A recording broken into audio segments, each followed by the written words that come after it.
This is a video about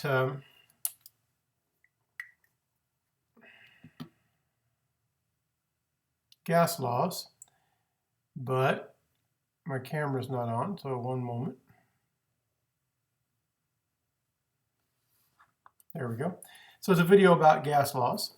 And you remember we talked about P and V and T.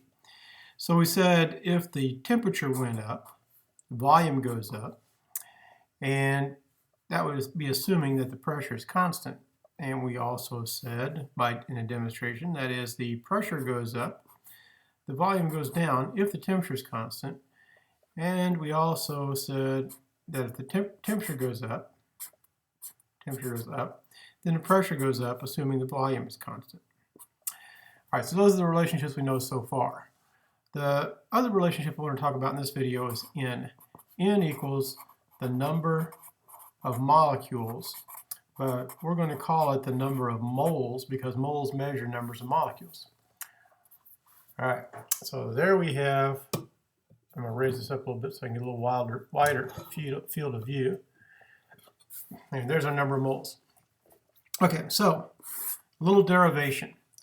We know that volume is proportional to the inverse of pressure. And all that means is if this number gets bigger, then this number will get smaller proportionally.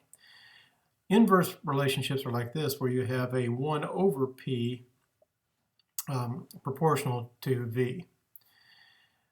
The other relationship we know is that volume is directly proportional to temperature. So as this number would get bigger, that would get bigger. All right, those are proportional signs, which we don't like to use in equations, but I'm going to combine these and we'll take the proportional sign out. So the volume is proportional to 1 over P and to T. So I'm combining them here into one equation. Well, proportional signs are not good, so we need to use what something is called a proportionality constant. If we use a proportionality constant, we can take out the proportional sign and put in a constant, like that. Now I'm going to take a little aside here and remind you that you've seen something called a proportionality constant before. So you know that an area of a circle is proportional to the square of the radius. I don't know if you've been told that the area is proportional to the square of the radius or not, because most likely you've been told that area is equal to something times the square of the radius, and the something is pi. So pi is a proportionality constant. It allows us to take this sign out and put in an equal sign as long as we keep this constant proportional number, or this number that's a proportionality constant. So in gas laws we use K, but it turns out that K is proportional to N, where N is the number of molecules. Okay, up here.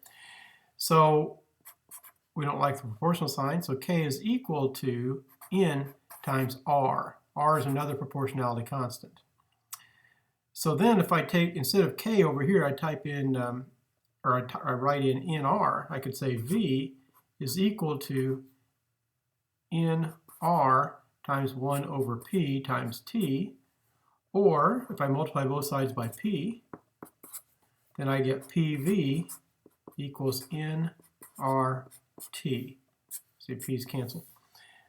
This is known as the ideal gas law. PV equals nRT. P stands for pressure. V stands for volume. That'll be in liters. This could be in atmospheres, or it could be in kilopascals, or it could be in millimeters of mercury. N, number of moles. R, constant. T, temperature. And what unit does temperature have to be in? It has to be in Kelvin. All right. So those are our potential units for the variables in the ideal gas law. Next thing I want to do is solve for R and show you what R is.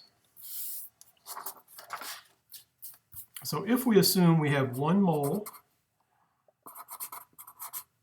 of gas, oops, I didn't write that very well, 1 mole of gas at standard temperature and pressure, we can solve for R, and once we know what R is, it's that number no matter what.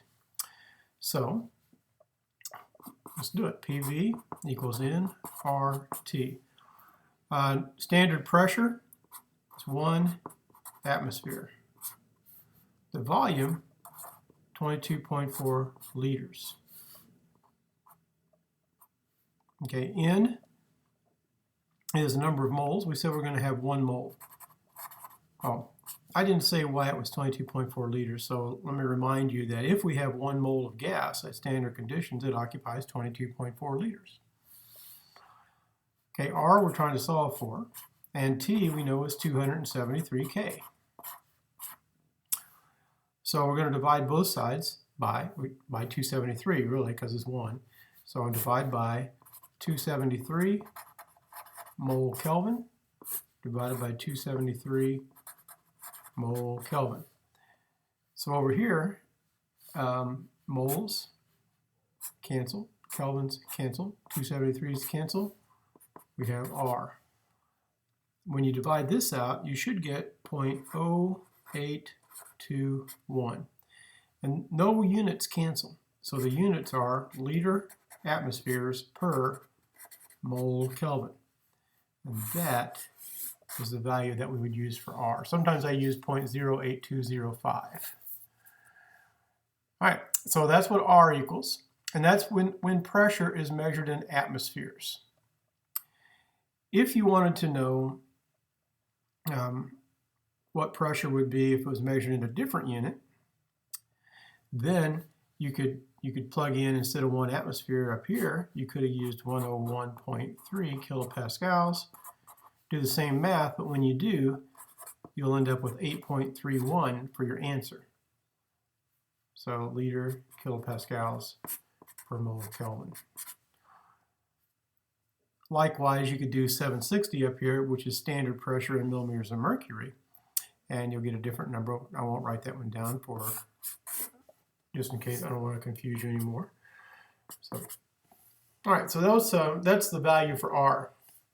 So now these problems are really, the problems that you would run into with the ideal gas law are really pretty simple.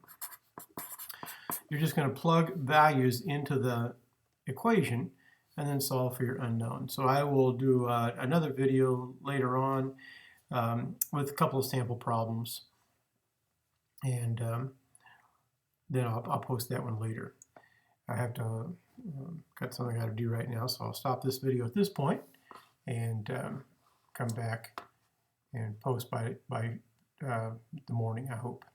All right.